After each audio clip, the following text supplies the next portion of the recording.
Magandang araw mga amo at welcome sa Kali Topics.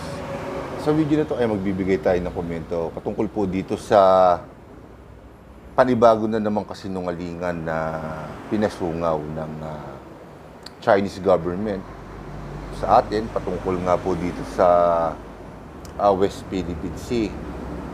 Partikular na dito sa barko na literal natin o sinadya nating isadsad dyan sa Ayungin Shoal at yan ng BRP Sierra Madre. So, para po dun sa mga hindi nakakaalam, noon pong 1999 ay iginround natin ang isang barko o isinadsad natin ang isang barko diyan sa Ayungin Shoal at yan po ang Sierra Madre. So, kahapon lamang ay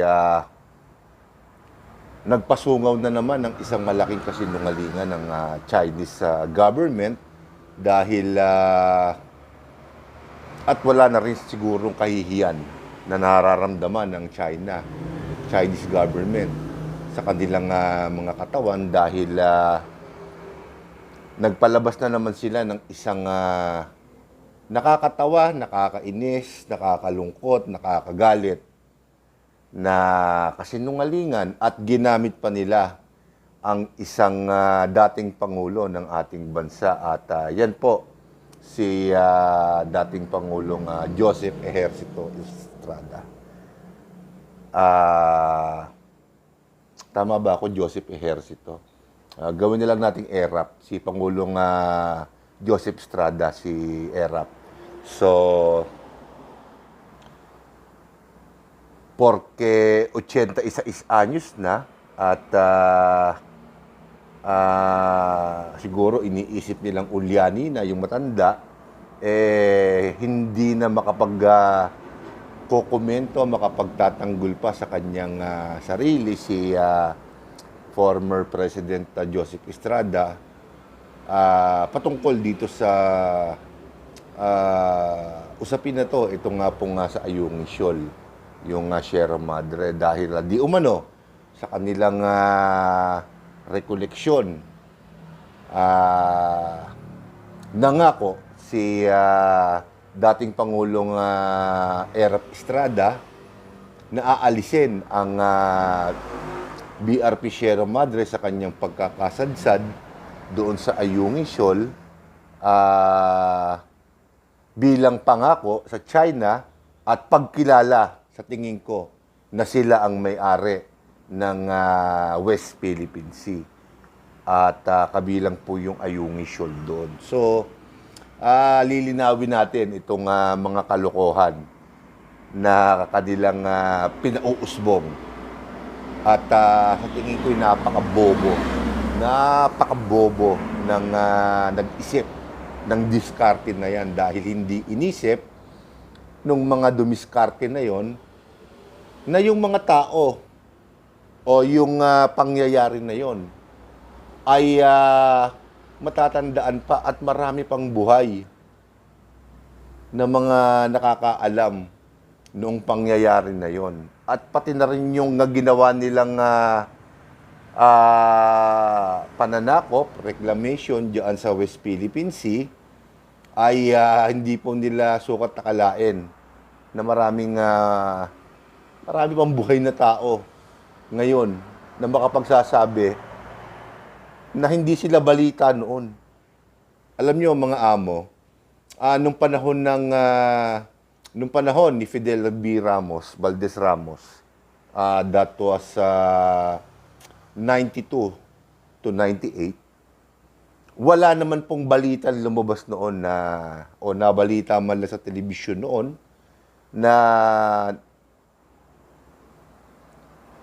nagre-reclaim o sumasakop ng kahit na anong pwesto, parte ng dagat natin dyan sa West Philippine Sea, ang mga China militia na yan, yung Chinese government na yan.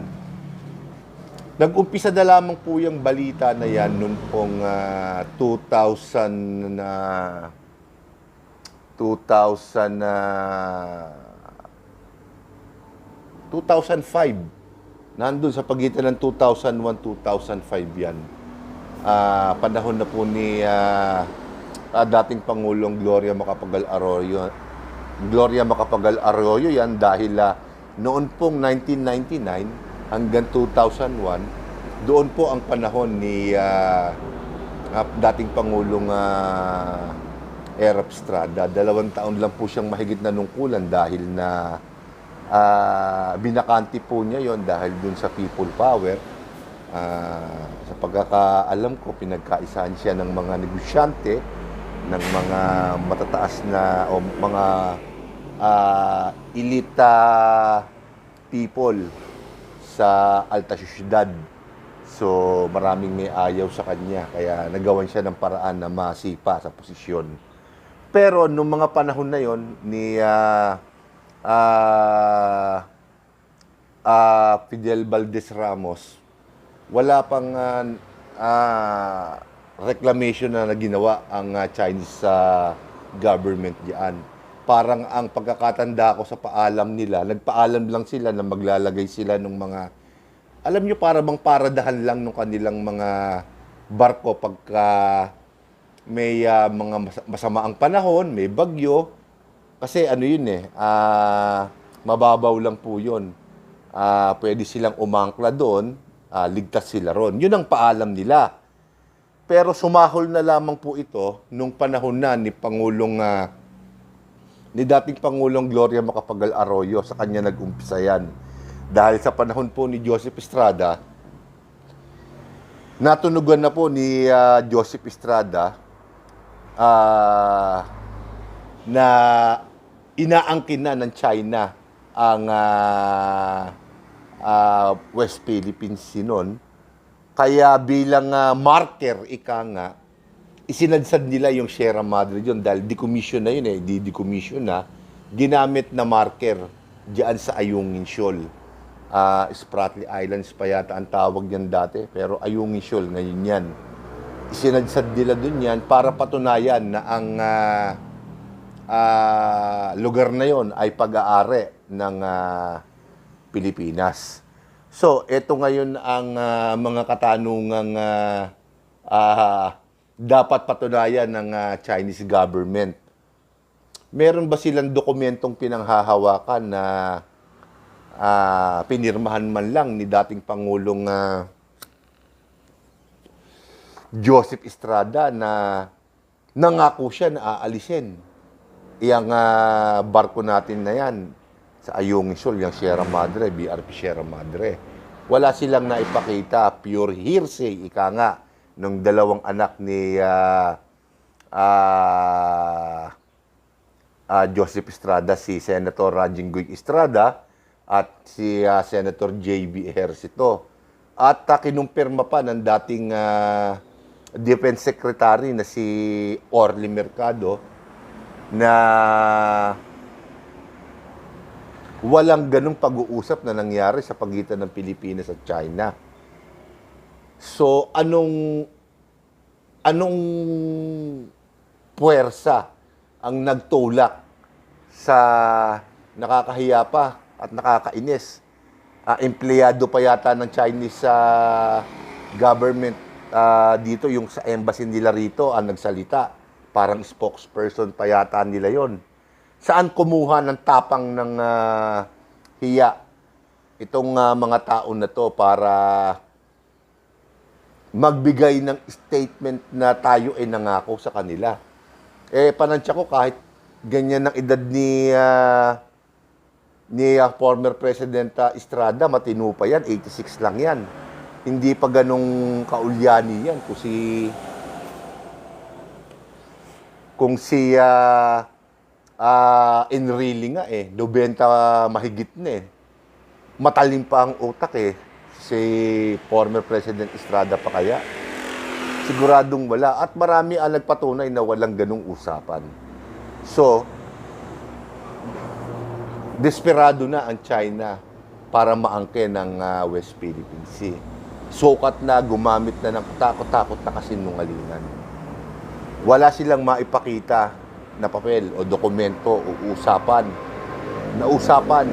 na pinagpirmahan nila na aalisin natin yan. Nakapagtataka yan, hindi ba? Pangalawa, gusto nilang pagtakpan. Yan, napansin ko. Yung kanilang ginawang pambobomba ng tubig dun sa mga resupply vessels natin na pupunta dyan sa BRP Sierra Madre para magbigay ng supply sa ating mga tropa doon. Nakita ng buong mundo yon na talagang binalahura nila ang ating Navy at Coast Guard sa pagkakataon na yon. Wala silang mukhang maipakita. Kaya sinagad na nila yung kanilang kahihiyan na nagresulta sa isang napakalaking kasinungalingan. So tama lang yung ginawa ni President Bongbong Marcos. Kung ako, mas higit pa rin ang gagawin ko, pero yung sinabi niya na yun, siguro okay na rin yun na kung meron man usapan na ganon, hindi ko kikilalanin yun. So magpakita kayo, Chinese government, magpakita kayo ng dokumento, siguradong pepekein din ninyo. Manapa pa, dapat ginamit nyo si Gloria Macapagal Arroyo dahil sa panahon ni Gloria Macapagal Arroyo nangyari yan at sumahol na doon sa panahon ni former President Noynoy Aquino. So dapat si President Gloria Macapagal Arroyo ang dapat natin tinatanong dyan, ano ang ginawa niya nung panahon niya. Parang wala yata tayong narinig noon na nabalita lang minsan, paminsan-minsan, pero walang konkretong ginawa si dating Pangulong Gloria Macapagal Arroyo tungkol sa problema na yan. Gumaway na ng todo doon sa panahon ni former President Noynoy Aquino. So, bakit nagkaganyan? Ewan natin. Siguro dahil mahinang bansa tayo at diskarte nila yan. Pero talagang napakalaking kasinungalingan ng kanilang binitawan ngayon. Nakakasuka, ika nga. So, babantayan po natin itong mga pangyayari na to at abangan natin kung ano na naman pong kasinungalingan ang palalabasin ng Chinese government patungkol po dito sa West Philippine Sea. At dapat sana magkaroon na ng lakas ng loob si Pangulong Bongbong Marcos na ipatawag ang konsul ng Chinese government dito sa Pilipinas at pagpaliwanagin sa kasinungalingan, harap-harapang kasinungalingan ginagawa nila ngayon. So, tingnan natin kung ano ang gagawin nila. So, dito ko muna po tatapusin ang video na to at sa susunod ko pong video, ibang paksa na naman po ang ating tatalakayin. So, with that, ako po si Boss Dags. At kung dito sa channel na to, ako ang boss. Kayo naman po lahat ang mga amo ko. Marami pong salamat.